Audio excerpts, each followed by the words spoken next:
آپ نے سنا ہے کہ ابی نماز پڑھ رہا تھا، رسول نے آواز دی تھی، اسے نماز تیز کی تھی، رسول نے پھر آواز دی، اس نے اور تیز کی، تیسری آواز میں مصلی لپیٹا، رسول کے پاس آیا، لبیک یا رسول اللہ، پہلی آواز پہ کیوں نہیں آیا؟ سرکار نماز پڑھ رہا تھا۔ فرمایا شرم نہیں آتی؟ تجھے وجود نماز بلا رہا تھا، تجھے اصل نماز بلا رہا تھا، تجھے وجود نماز نے بلایا۔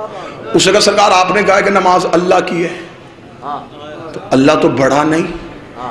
رسول نے دیکھا، تو نے دیکھا ہے وہ ہے؟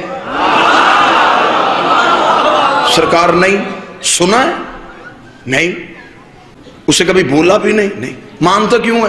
سرکار آپ نے کہا وہ ہے۔ فرمایا وہ بھی تو میں ہی بلا رہا تھا۔ اب میں جملہ دینے لگا ہوں، میری ہے کا نام دین ہے، نہیں کا نام دین نہیں،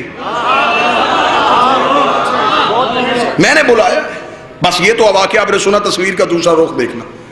ابی رسول کی محفل سے اٹھا اور صحابہ کی محفل پہ چلا گیا۔ صحابہ نے کہا ابی آج چہرے پہ یہ اداسی کیوں؟ ابی نے کہا آج بوڑھا ہو گیا تھا، آج پتا چلا ہے، شریعت کے مسئلے سے بے خبر رہا، آج مجھے نبی نے پاس بلا کے سمجھایا ہے کہ جب نبی آواز دے تو نماز توڑو اور نبی کی آواز میں لبیک کہو۔ یہ مجھے آج پتا چلا ہے، اللہ کی نماز توڑ دی جاتی ہے نبی کے بلانے پہ، اللہ کی تسبیح روک دی جاتی ہے نبی کے بلانے پہ۔ اتنا کہنا تھا، ابی نے کہا کہ آج مجھے مسئلے کا پتہ چلا۔ ساتھ بیٹھا تھا ایک 450 سال کا جوان سلمان۔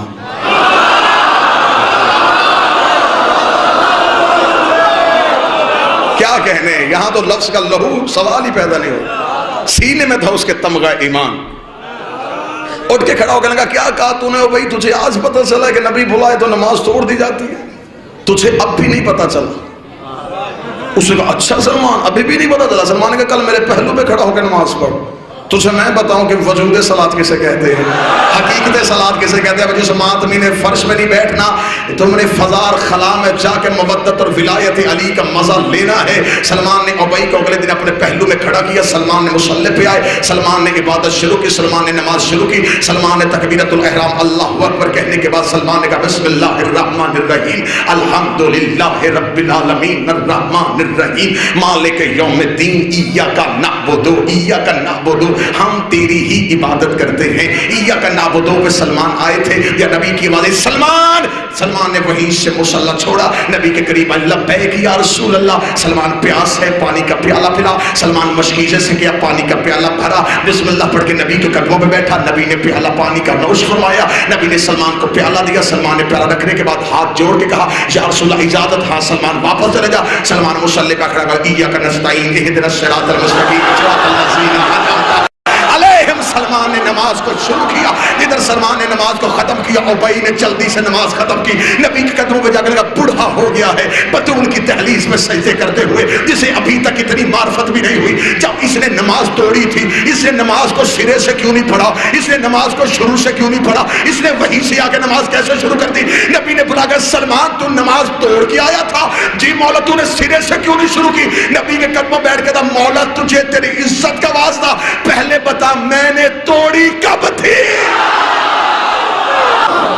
جھاڑو نہیں دیتا تھا سلمان، ہر صبح جا کے دہلیز عصمت پہ سجدہ کرتا تھا۔ ادھر مؤذن مدینے کی مسجد سے اذان دیتا حی علی الصلاۃ، سلمان بطول کی دہلیز پہ آتا، دہلیز پہ آ کے سجدہ کرتا، پھر مسجد میں جاتا۔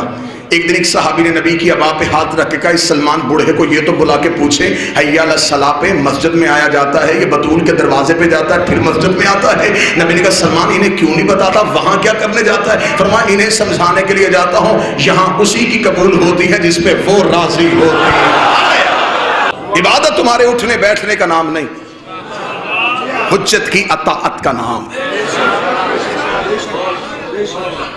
اختیار حجت کو سمجھو، حجت کے اختیار کو سمجھو، اپنے بادشاہوں کے اختیار کو سمجھو تو صحیح۔ کس اختیار کے مالک ہیں؟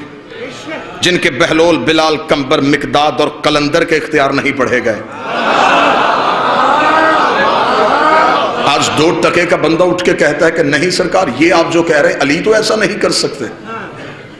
اپنی حد میں رہے، اپنی اوقات میں رہے، ابھی تو ہم علی کے وجود کے فضائل پڑھے اور تجھ سے برداشت نہیں ہو رہا. ہمیں مجبور نہ کرنا, ہم اس گھر کے جانوروں کی فضیلتیں پڑھنی شروع کر دیں.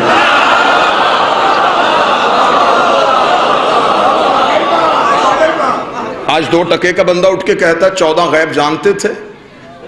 نبی کے گھر میں ایک اونٹنی تھی جس کا نام قصوہ تھا, وہ بھی غیب جانتی تھی. میں شہزادی صاحب کی بات کی پختگی کر رہا ہوں, میں تلاوت بھی کر رہا ہوں اور چہروں کی زیارت بھی کر رہا ہوں. سرکار نے کہا تھا کہ آپ کو یہاں پہ سارے ہی ماننے والے ملیں گے, اور الحمدللہ میری نظریں کہیں بھی ایسی نہیں ٹھہری جہاں ایک ہلکا سا شکن بھی شک کا آیا ہو. حجت کے اختیار کو سمجھو, حجت کی طاقت کو سمجھو. نبی کے گھر میں اونٹنی تھی, وہ غیب جانتی تھی. سنی کتابوں سے ثابت کر دیتا ہوں, مسجد کا مولوی بھی ثابت کر دیتا ہے. رسول مکہ سے ہجرت کر کے جب پہنچے, سارے لوگوں نے کہا یا رسول اللہ ہمارے گھر مہمان بنے. رسول نے کہا کسی کا دل دکھاؤں گا ناراض ہو جائے گا. قصوہ کی مہار چھوڑ کے جہاں یہ بیٹھے گی. ایسا ہے یا نہیں؟ وہ بیٹھی آ کے ابو ایوب انصاری کے دروازے پہ. اسے کس نے بتایا تھا کہ یہاں بیٹھنا ہے؟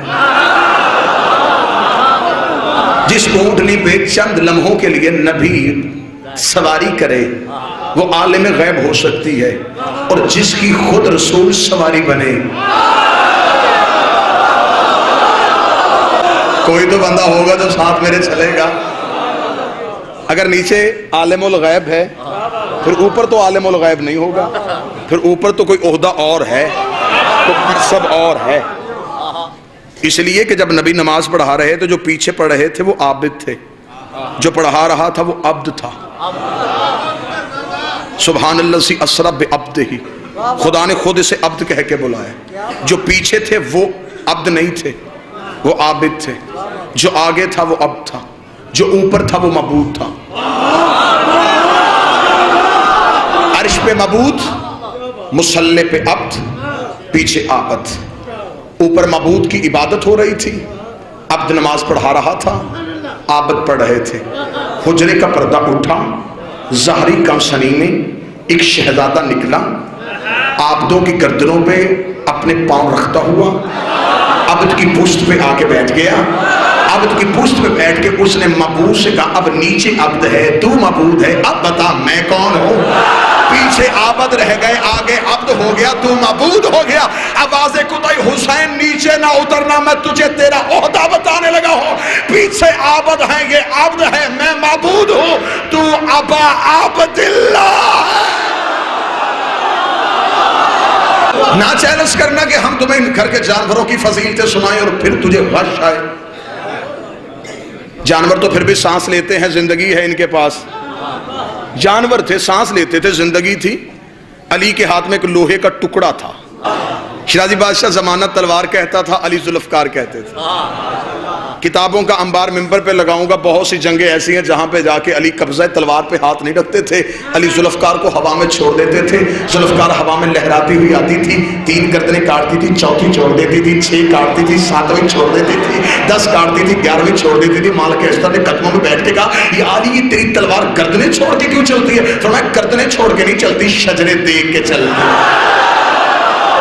نسلیں دیکھ کے چلتی ہے. آئے ہائے. تو یہ تو بے جان کے فضائل سنائیں تو لوگ پریشان ہو جائیں. یہ سانس تو نہیں لیتی تھی نا, لیکن بہت سو کے سانس لے لیتی تھی.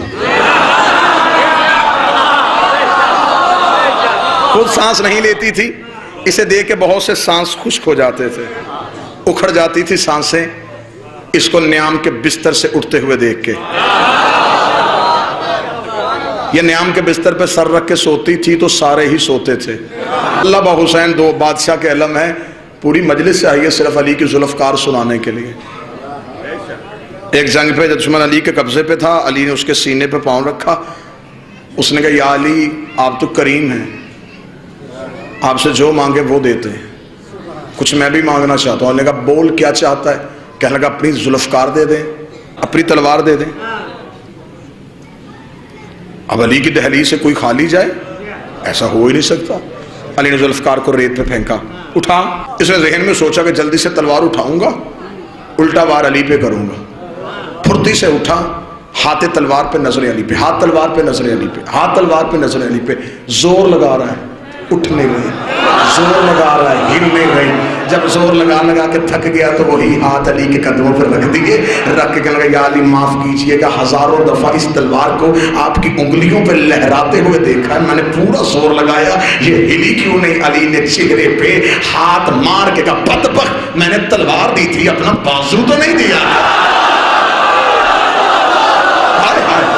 وہیں پہ کسی شاعر نے کہا کافر ہو تو شمشیر پہ کرتا ہے بھروسہ، مومن ہو تو بے تیغ بھی لڑتا ہے سپاہی۔ حجت کا اختیار یہ تھا بس۔ امام حسین مکہ سے نکل کے کربلا پہنچ گئے اور حسین کربلا میں جا کے اختیار حجت بتا رہا تھا۔ اگلا اختیار کسے دے دیا؟ اپنے وقت کے علی کو۔ یہی پہ جملہ سنیے گا، بہت کم ہوتے ہیں اس بادشاہ کے فضائل منبر سے پڑھے جاتے ہیں۔ میں شہزادے کا فضائل پڑھنے لگا ہوں، آؤ میرے ساتھ مل کے دہلیز عصمت پہ سجدہ کریں۔ ملعون یزید شام میں رہتا تھا اور اس نے مدینے میں بیٹھے ہوئے حسین سے بیعت کا مطالبہ کر لیا۔ آج زمانہ یہ سمجھتا ہے کہ سجاد خون روتے تھے، سجاد لہو روتے تھے، شاید سجاد ہر وقت صرف روتے ہی تھے۔ اختیار حجت بتانے لگا ہوں، یہ تھی سجاد کی بہادری، یہ تھی سجاد کی طاقت۔